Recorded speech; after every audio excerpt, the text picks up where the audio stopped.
আজকে নতুন একটা ভিডিও নিয়ে আসলাম। এই হচ্ছে আমার আজকের দুপুরের লাঞ্চ। আমি এখন খাওয়া শুরু করব আর কি।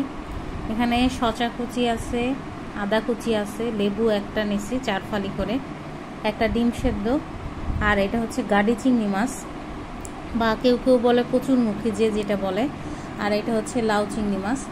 এই হচ্ছে আজকের আমার দুপুরের খাবার। আর এর সাথে আমি একটু কালো জিরা খাবো, যেটা আমি এখনও নেই এটার সাথে।